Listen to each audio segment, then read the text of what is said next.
Hi, I'm TJ Schwanke. And I'm Bob Kirkpatrick. Today we're fishing Boundary Dam just south of Estevan. The unique thing about Boundary Dam is it's the only place in Saskatchewan that has a concentration of largemouth bass. The reason being is that the water here is warmer because of the coal-fired power plant you see behind us.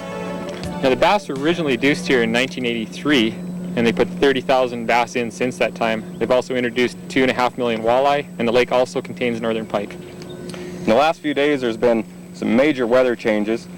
It was real hot a few days ago, and a major cold front moved in, and then followed by a lot of wind. So it's really got the water churned up and stirred up, and the bass seem to be quite confused, and we're going to do our best to establish a pattern and catch some bass. Normally we'd be fishing a post-spawn pattern at this time of year, but with the artificial water temperatures in this lake, even the biologists aren't sure how the spawn takes place. So we're going to have to establish our own pattern on what the bass are going on, and we'll be showing you some techniques and what we've tried and what worked and what didn't.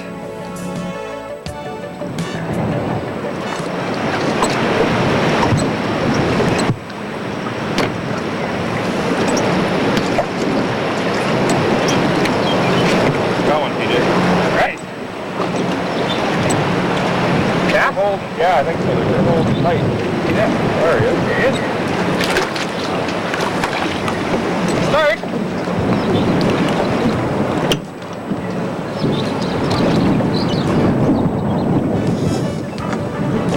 Nice fish. Oh, Saskatchewan bass.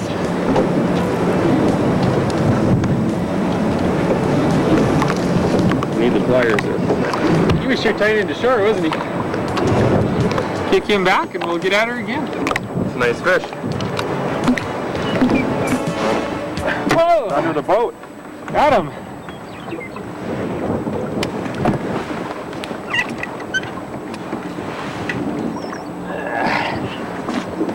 Saskatchewan largemouth. Get on. Just let him go and get back to some more.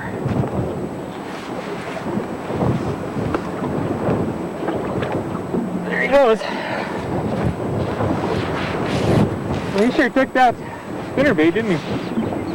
Yeah, they've been going on anything with a lot of flash or a little bit of noise. I'm using a rattling wrap and picking a few up on that too. A little bit dark out today, overcast. These darker colors seem to be working better. I guess there is some natural perch in here as a forage base, so we're trying to imitate those colors as well. The wind's sure been tough to deal with today. Oh, it sure has. It really made boat control tough. Okay.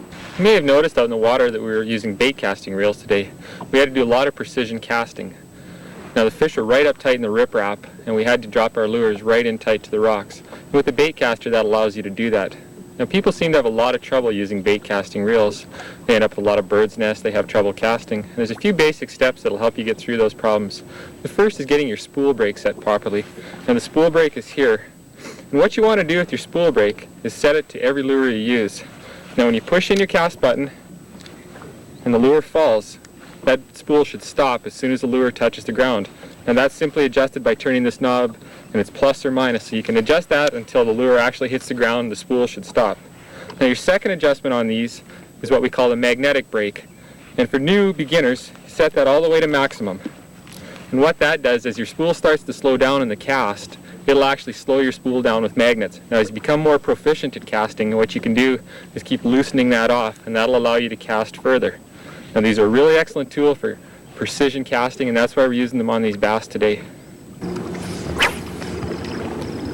The second most common problem that people have is casting overhand. Most people want to hold the rod flat. By simply turning your hand just like you're throwing a baseball, you'll greatly increase your casting distance, your accuracy, and your distance. And what you want to do is push the spool button in, hold the spool with your thumb, bring it back, cast. Now just before the lure hits the water, you stop the spool with your thumb and begin reeling. There, I got one here.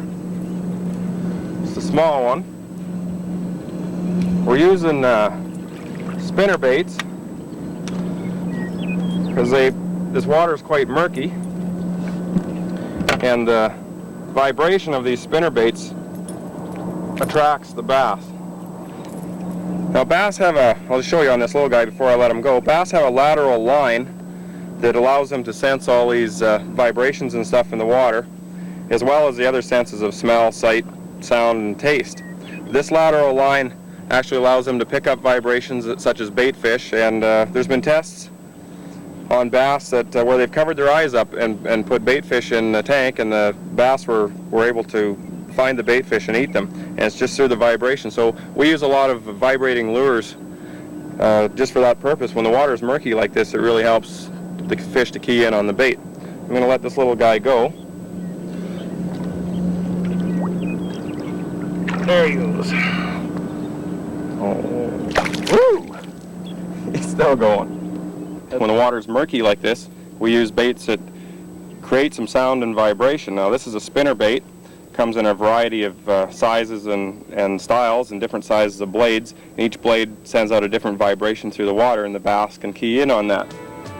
Another bait that's really fun to use at certain times of the year is a topwater bait or a buzz bait. Now this blade buzzes across the top of the water and churns it up, and it imitates a baby duckling or something like that. And it's really fun to watch those bass come out of the water and hit this. They're really explosive. Another bait that we'll use is a crankbait, which also has a lot of vibration. And a lot of the crankbaits now have rattles in them. So these are just some of the baits that we use to attract bass when the water is murky.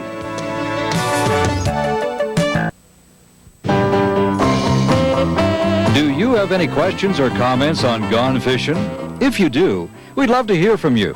Send your comments to Gone Fishin', care of Box 421, Cabri, Saskatchewan, SONOJO, or fax Gone Fishin' at 306-587-2603.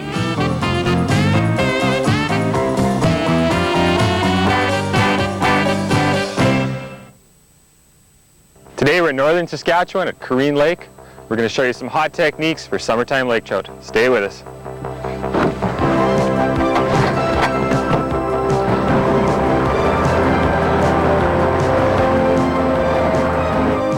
There's one, Bob.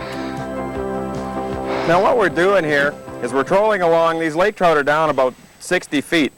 And we're just using a spoon. And we're using a diver. Now there's various ones on the market. The one we're using today is a Lure Jensen Pink Lady. And what it does, it dives down to the proper depth and gets your lure down to that 60-foot range. There you get a big burp. Nice lake trout. Yeah. And then when a fish strikes, it straightens out, and you're not fighting the diver as well. So just one of the many methods you can use to get down. A lot of times when you fly into a camp, it's not very convenient to bring down riggers or steel line. These things fit in your tackle box. You can get them down to a depth of anywhere from 15 to 100 feet, depending on how much line you let out and how heavy a line you're using.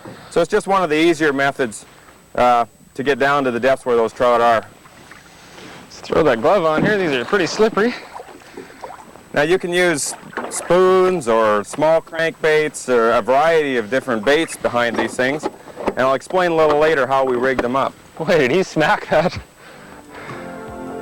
These are coming out at quite a depth. You noticed they burp on the way up. There'd be a whole bunch of air bubbles come up before them, and what they're doing is releasing their air bladder. And that allows you to release these trout back into the depths again. Now if they're hooked well, and you can see them down, this water is really clear, you can see them down 30 feet. If you can just kind of hold them there for a while until you see those bubbles come up, there's a really good chance that they'll go right back down as soon as you release them. Now with other fish like walleye or pike or something like that, if we were catching them from these depths, we wouldn't be able to release them. Their air bladders aren't nearly as efficient as that of a lake trout. So with lake trout, you're not doing a lot of harm catching them out of the depths and then releasing them. Well, let's get on. Let's get another one. Now what we're fishing here is a channel about, it bottoms out at 72 feet and the fish are right on the 60-foot edge. So we're just trolling up and down with these pink ladies, keeping them right on that 60-foot edge. Now our lures are diving right to about 57, 58 feet, so they're just going the foot over their heads. The trout seem to be pretty close to the bottom right now. Did you get one on the way up? Yeah, I started to reel up to help you and I got one. Sometimes it's a different triggering action. Seeing that lure go straight up and this fish chase it up from the bottom. Quite often lake trout of this size will hang in groups too. I probably had that thing 20 feet up off the bottom when that fish hit. It's coming straight up. I notice a lot of times if you're jigging for lake trout, you can do that. Let it down and then just start reeling it up as fast as you can and you'll get a strike. Obviously that triggered a strike this time. Now you may hear I'm using a crankbait, but it's got rattles in it. And lake trout really seem to go for these rattles as well. Now we've been using a lot of chartreuse and white colors today. And they've really been good on these lake trout. Let's get the hook out There here. comes the bubble. You gotta keep a little bit of tension on this one until you let that one go. Hey, Oh, there he goes. Get him back in the water and I'll give you a hand with yours. Now Bob's got a chartreuse spoon on there as well. I had faith in this spoon. I've caught more lake trout on this spoon than any other lure I've ever used. I actually had to change the hooks this morning. They were wore out. Looks like the tape's about getting wore out off it too. Oh, he's wrapped around the line. I got quite light line running from the pink lady to the lure, so we better get him off before he breaks that. He's wrapped up. Now those gloves really work good for grabbing fish like on the tail, by the tail like that. You try and do that with a bare hand and chances are you'll lose it. And trout kind of have a built-in handle there too. It's an excellent place to grab them. Ooh. Well, that's a chunky little fish. Yes, it sure is. He was hooked well. Wait, smack that thing, bringing it up off the bottom. Well, looks like that new hook was sharp anyways. Well, it's caught right in the meaty part of him here. There you go. Oh, It is important to have really sharp hooks. Especially this deeper water fishing, there's a lot of line stretch with monofilament. So it's important to keep those hooks really sharp. They almost have to hook themselves. You're not going to have time to hook that or set that hook by the time you feel the bite. Okay. The chartreuse hook, you can see the reflective tape is wore right off the end of it. That's just from lake trout hitting it. Okay. I probably caught over 100 lake trout on that lure. Well, let's get back. Let him get back down where he come from. There he goes. Wow, that was great. Those two right at the same time. You do usually bunch up in schools. Right on 60 feet again. Yeah, let's get a few more. Now, it's a good idea when you're fishing for any species of fish to wash your hands with a no-scent soap before starting. What this does is it eliminates any odors that might be on your hands, any gasoline or mosquito lotion or whatever, and your body gives off amino acids called L-serine, and that's very offensive to fish. Now, sometimes when you're out fishing and there's women fishing with you and they seem to catch more fish, that's because their bodies produce less of these amino acids. And that's just one of the things that might help you catch more fish. It's a good idea to do anytime you're fishing. Since we're fishing for lake trout today, and lake trout probably have the keenest sense of smell of any of the freshwater fish, we're also going to be using some scent on our hooks. So basically what we do is just get the hook wet and we'll sprinkle a little of this on here. Now what that's going to do, if that lake trout comes in behind there and he's not sure if the bait's real, he'll get in there and he'll follow that scent trail. And the way they do that is they just let the water flow through their nostrils, and they can actually process each molecule of that water to see what the scents are. Now this product's been designed specifically for trout and designed to trigger them into striking. So that's just one of the other tricks we're going to be doing today, and that'll work anywhere you're fishing. Well, I just changed to a bigger spoon, TJ, and I got a hit right away. Yeah, I just marked some fish right there. Try to get out of your way here. These pink ladies aren't the easiest things to bring in. Now, We brought along a portable depth finder with us, and it's very important. Without it, we'd be lost on where to stay on these edges. Like these fish, as we mentioned before, are down 50 or 60 feet. Oh, he just got off right at the bow here. No, that's true. You know, people often think of trolling as, you know, kind of maybe an ineffective method of fishing or something to do if you don't know where to fish or what to do, but we're actually trolling a pretty specific line here, and without the depth finder we couldn't stay on it. So we're effectively fishing, you know, 90 to 100% of the time. We're not just randomly trolling. We're actually covering the depth, we know where the fish are, and staying right on that edge.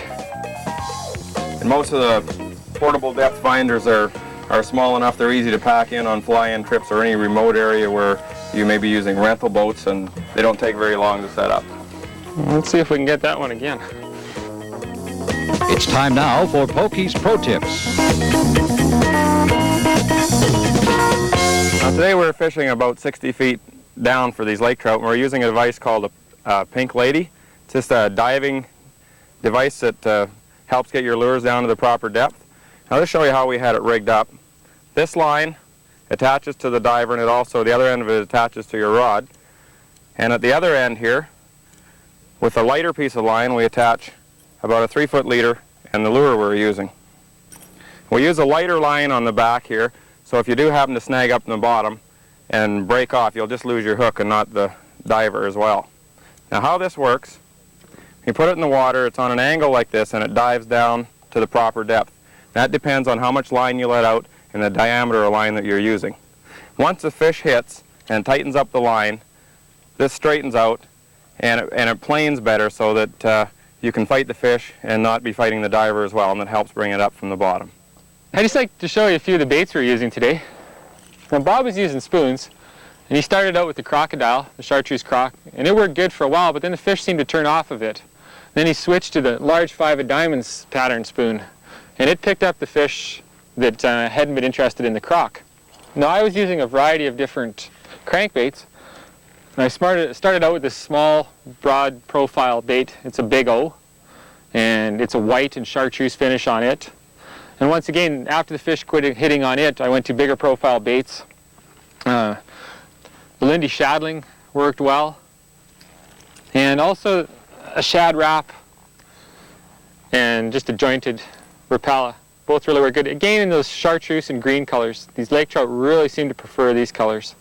Now for rods and reels for this type of application, you need something fairly heavy and stout with a large line capacity. So I've got a 7.5-foot heavy action rod here and a level wind reel. Now the reason for the level wind reel, it holds a good capacity of line, but also the line guide moves back and forth as you let line out. And that was nice in that we could count how much line we had out. Now I know that one pass across is about 6 feet. So if I count it once and back, that's 12 feet. So I know if I let that out 10 times, I've got 120 feet of line. And that's critical when you're using these Pink Ladies, is to know how much line you have out, because that'll determine the depth. And we knew we had these Pink Ladies running 56 to 57 feet. So we were running those baits just above where the trout were.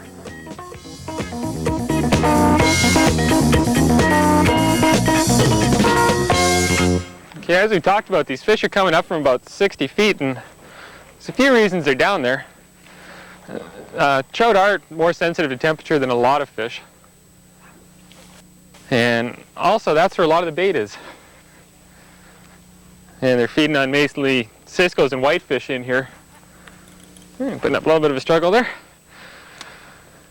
There's also what's called a thermocline in a lake. And what that is, it's the water changes temperature very abruptly, maybe as much as 5 degrees within a foot or two. And some forage species will live below it and some will live above it, and ciscos and whitefish will live just below it. So that's probably where the thermocline is right about that level, or just above it. And that's why those trout are hanging down there. He's sure doing some spinning, doing his best to wrap me up in that line, isn't he?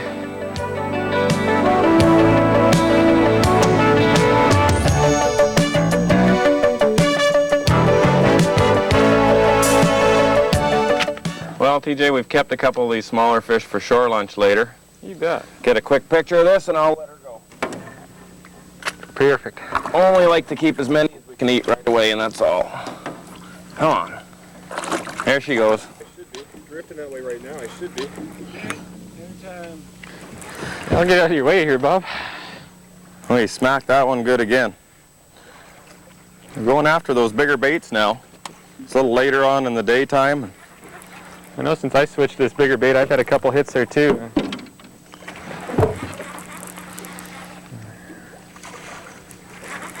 It's really hard to tell. You got one? Yep. Or are we tied up together here? I don't know, maybe. Well, I can see mine. Yeah. I think we're wrapped up together. Okay, I'll get yours. Whoa! Here comes the bubbles. There, keep a little slack here.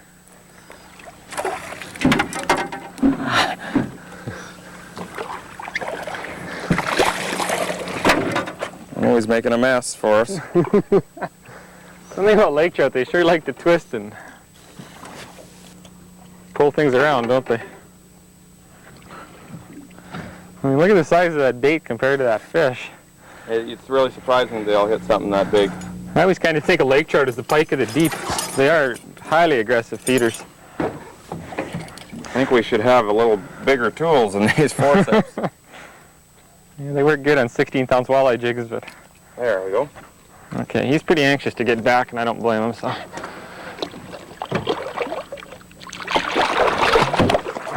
There he goes.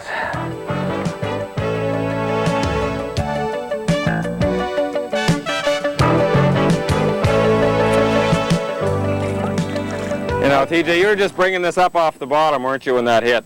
We weren't even moving when that started. I know quite often with ice fishermen, if you're jigging spoons, you jig it up and down off the bottom.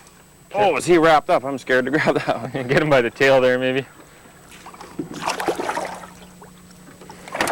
There's lots of hooks there that I don't want on me. One thing lake trout are famous for is rolling up in your line. Now, as I was mentioning, with ice fishermen, that's a beautiful lake trout, jigging a spoon up and down off the bottom and then just start reeling it as fast as you can up to the top, and the trout will chase it up and hit it. And that's happened to us 2 or 3 times today. When one of us has caught a fish, the other guy's bringing his line up, and that's when you get your hit. We weren't even moving here. I just released a fish. I think we should get a couple pictures of this one if we get him unhooked. Boy, is he tangled. Well, we got enough fish for shore lunch, so let's just get a couple of quick pictures of this one and get him back in the water.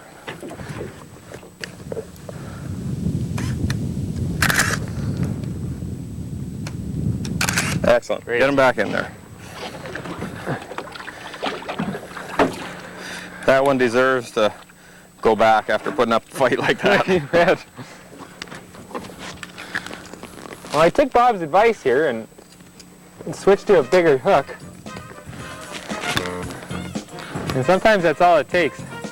I know on other shows we've done, sometimes we had to go to a smaller bait, but obviously today it's this big bait that's doing the trick, so I think I'm going to leave this one on.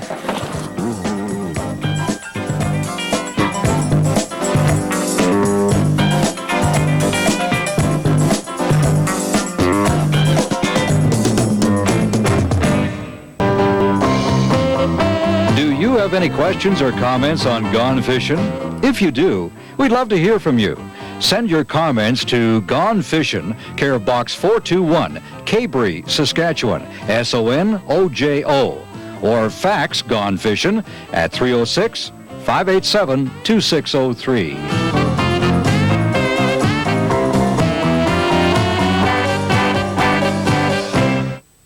I can't say enough about this place. We'd like to thank Jack and Eileen O'Brien for showing us such a great time up here. Make sure to join us next time on Gone Fishing.